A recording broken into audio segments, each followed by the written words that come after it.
ముందుకెళ్దాం. మనమందరము దేవుని స్వరూపములో సృజింపబడినామా కాదా? మనమందరము దేవుని స్వరూపంలో సృజించబడ్డామా కాదా? సృజింపబడ్డామా? మరి నా ముక్కు ఒకలా ఉంది, పాస్టర్ గారి ముక్కు ఒకలా ఉంది, నా కన్ను ఒకలా ఉంది, పాస్టర్ కన్ను ఒకలా ఉంది, నా రూపం ఒకలా ఉంది, పాస్టర్ గారి రూపం ఒకలా ఉంది, నా రూపం ఒకలా ఉంది, సిస్టర్ గారి రూపం ఒకలా ఉంది. మనమందరము దేవుని స్వరూపములో చేస్తే అందరం ఒకలానే ఉండాలిగా. మాట్లాడరు. ఇప్పుడు మనం అందరము దేవుని స్వరూపములో చేయబడ్డాం, ఒకే స్వరూపములో ఒకే పోలికలో మనం చేయబడ్డాం అనుకుందాం. మనం అందరం ఎలా ఉండాలా? ఎలా ఉండాలా? ఒకేలా ఉండాలి కదా. ఇప్పుడు చిన్న చెప్తాను, ఐడెంటికల్ ట్విన్స్ అంటారు. ఐడెంటికల్ ట్విన్స్ అంటే ఇద్దరు కవల పిల్లలు ఒక్కలా అచ్చ గుద్దినట్టు ఉంటారు, మనమే గుర్తుపట్టలే. కేవలం వాళ్ళ ఇంట్లో వాళ్ళ అమ్మ నాయన లేకపోతే వాళ్ళ ఇంట్లో ఉన్నోళ్ళు పెద్దోడా చిన్నోడా పెద్ద అమ్మాయి చిన్న అమ్మాయి గుర్తుపట్టగలరు తప్ప మనలాంటి కొత్తగా పోతే ఎవరు గుర్తుపట్టరు కదా. సో మనం అందరము ఐడెంటికల్గా ఉన్నామా? ఇండివిజువల్గా ఉన్నామా? మరి ఇండివిజువల్గా ఉన్నప్పుడు మనం అందరం దేవుని స్వరూపంలో ఎలా ఉన్నామా? నిజంగా చెప్పు, మనం దేవుని స్వరూపంలో ఉన్నామా? చెప్పండి, ఉన్నామా లేదా? రైట్. మనమందరము దేవుని స్వరూపంలో ఉంటే యేసుక్రీస్తు వచ్చి మళ్ళీ మనల్ని దేవుని స్వరూపంలోకి ఎందుకు మార్చాలనుకుంటున్నాడు? బాగా గమనించండి. ఇప్పుడు మనం అందరము దేవుని స్వరూపంలో ఉన్నాం. ఎవ్రీ మ్యాన్, ఎవ్రీ హ్యూమన్, ప్రతి మనుషుడు దేవుని స్వరూపంలో ఉంటే యేసుక్రీస్తు వచ్చి మళ్ళా తిరిగి మనల్ని దేవుని స్వరూపంలో దేవుని పోలికల్లోకి ఎందుకు మార్చాలనుకుంటున్నాడు? అసలు మనకు ఆ స్వరూపం ఉంటే మార్చుతాడా? చెప్పండి. మనం అందరం దేవుని స్వరూపంలో ఉన్నామన్నారు, కోల్పోయామా? ఎప్పుడు? ఎడా? ఏ ఊర్లో కోల్పోయాం? నాకు ఒక చిన్న జ్ఞాపకం. నేను చిన్నప్పుడు మా ఇంటి పక్కన ఒక ముసలమ్మ ఉంటుంది, ఒక అవ్వ అంటే తెలిసి అంత తెలంగాణలో కదా మీరంతా? ఓకే, ఒక అవ్వ. ఆ అవ్వ కొడుకు ప్రేమించి పెళ్లి చేసుకున్నాడు. ప్రేమించి పెళ్లి చేసుకునేసరికి ఆ మంది, రే నువ్వు నా ఇంట్లో ఉండదు, గెట్ అవుట్ అంది. అంతే, గెట్ అవుట్ అన్న. పాపము ఆమెను తీసుకొని ఒక 10 కిలోమీటర్ల దూరంలో ఉండి సంసారం చేశాడు. చక్కగా బిడ్డ పుట్టిందని తెలిసింది. ఎవరికి? ఎవ్వకి. కానీ పూలే. అయితే ఒక అవ్వ పక్కన ఇంకో మంది, చిన్నమ్మ ఆ పుట్టిన బిడ్డ సేమ్ నీలానే ఉంది, సేము నీలానే ఉంది. నీ ముక్కు, నీ కళ్ళు, నీ చెవులు, సేమ్ నీ మూతి అంతా నీలానే ఉందంది.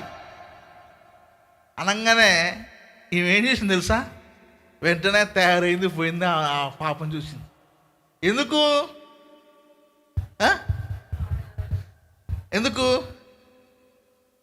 ఆమెలాగా ఉంది. అవునా? అంటే ఒకరు తన రూపంలో ఉంటే ఎంత సంతోషం ఉంటుంది. కొడుకు తల్లి రూపంలో ఉండాలి, కూతురు తండ్రి రూపంలో ఉండాలి. ఎందుకు చెప్పండి? తల్లి ఎవరైనా చూడండి, ఒక తల్లి రూపంలో అబ్బాయి ఉండనుకోండి, ఆరోగ్యంగా ఉంటాడు. తండ్రి రూపంలో పాప ఉందనుకోండి, ఆరోగ్యంగా ఉంటారు. కారణం ఏంటి? తండ్రి రూపంలో కొడుకొచ్చి తల్లి రూపంలో కూతురు వచ్చింది అనుకోండి, ఆరోగ్యం కాదు కానీ గుణగణాలు వచ్చేస్తాయి. గుణగణాలు డిట్టోగా దిగిపోతాయి.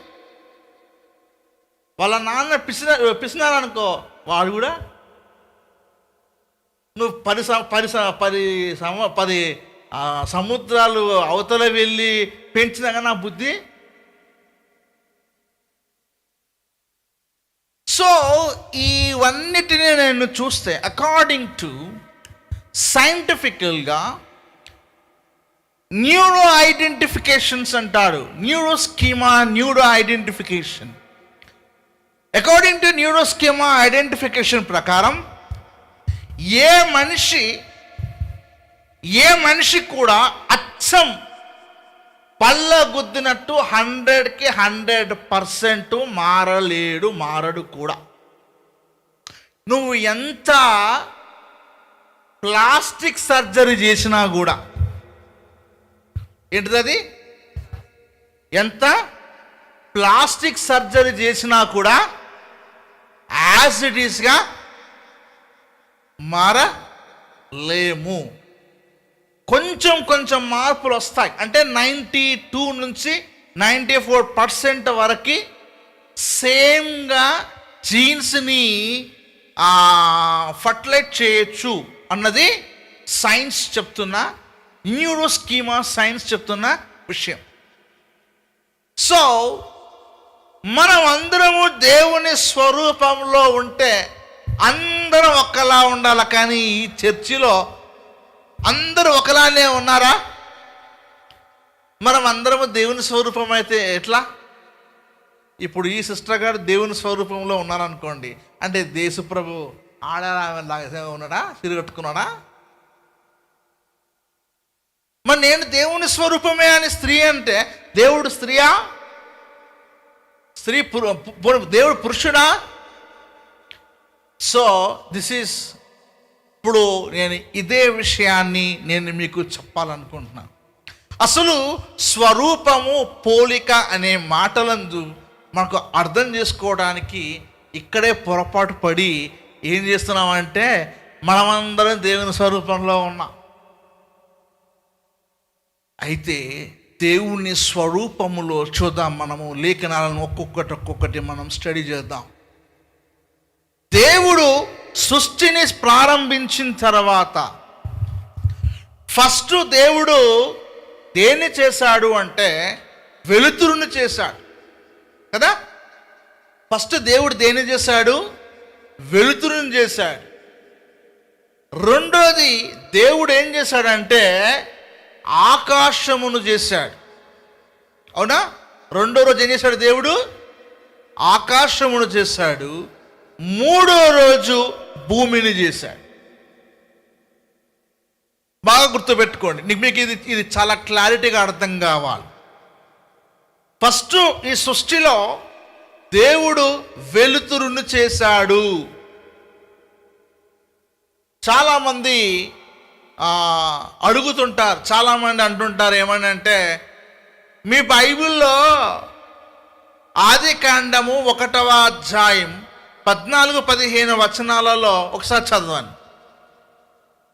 దేవుడు పగటిని రాత్రిని వేరుపరచునట్లు ఆకాశ విశాలమందు జ్యోతులు కలుగునుగాక అనియు అవి సూచనలను, కాలములను, దినములను, సంవత్సరములను సూచించుటకై యుండుగాకనియు భూమి మీద వెలుగిచ్చుటకు అవి ఆకాశ విశాలమందు జ్యోతులై ఉండుగాకనియు పలికెను. ఆ ప్రకారమైన ఇది చాలా మంది అంటారు, నాలుగో దినాన దేవుడు సూర్యచంద్రులను చేశాడు, భూమి మీద వెలిగించాడు, మొదటి 3 దినాలు ఏం జరిగింది అని. కానీ ఆదికాండము 1వ అధ్యాయము క్రియేషన్, అది జనరేషన్ కాదు. Creation is a different from the generation. అంటే సృష్టిని నిర్మాణం చేస్తూ ఉన్నాడు. నిర్మాణం చేస్తున్న తర్వాత నిర్మాణమైనదో పని చేస్తారు. చాలా జాగ్రత్త గమనించండి. ఈ ఫోన్ను తయారు చేస్తున్నప్పుడు ఫోన్ను తయారు చేశారు కదా, దానిలో స్పీకర్ పెట్టారు, దాంట్లో ఇంకేం పెట్టారు, బ్యాటరీ పెట్టారు, ఇంకా ఇంకా డిస్ప్లే, ఇంకా కెమెరా, ఇంకా నాన్న మదర్ బోర్డు, ఇంకా ఇవన్నీ చేస్తూ ఒకరోజు మదర్ బోర్డు ఊరు ఇవన్నీ చేసిన తర్వాత ఇవన్నీ చేసి ఇంతకాలమైందా ఫోన్ తయారు చేసి అంటే కుదరదు. ఫోన్ షాప్లోకి వచ్చిన తర్వాత కొన్న తర్వాత ఈఎంఐ సెట్ చేస్తాడు కదా, ఈఎంఐ చేసిన తర్వాత అప్పుడు సిమ్ పెట్టినప్పుడు అప్పటి నుంచి పనిచేస్తుంది. అవునా? అప్పటి వరకు ఈ ఫోన్ ఏం చేసినట్టు తయారు చేసినట్టు. అలానే ఆదికాండం 1వ అధ్యాయం మొత్తము సృష్టిని చేశాడు ఆయన. కానీ సృష్టిని చేసి మానవులకు అర్థం కావటానికి, అంటే మనకు అర్థం కావటానికి మొదటి రోజు, 2వ రోజు, 3వ రోజు అని చెప్పాడు తప్ప మొట్టమొదటి 24 గంటల సూర్యుడు కలుగునుగాక అని చెప్పలా. అది హ్యూమన్ లాజిక్ కాదు, అది యూనివర్సల్ టైం. అది ఆదికాండం 1వ అధ్యాయం యూనివర్సల్ టైం. సృష్టి జరిగిన తర్వాత అప్పుడు సోలార్ టైంలోకి మనము వచ్చాం. కానీ కొంతమంది అరే బైబిల్లో ఈ తప్పు ఉంది, అసలు జస్ట్ లాజిక్ అన్నదే ఉపయోగించరు. ఏం ఉపయోగించరు?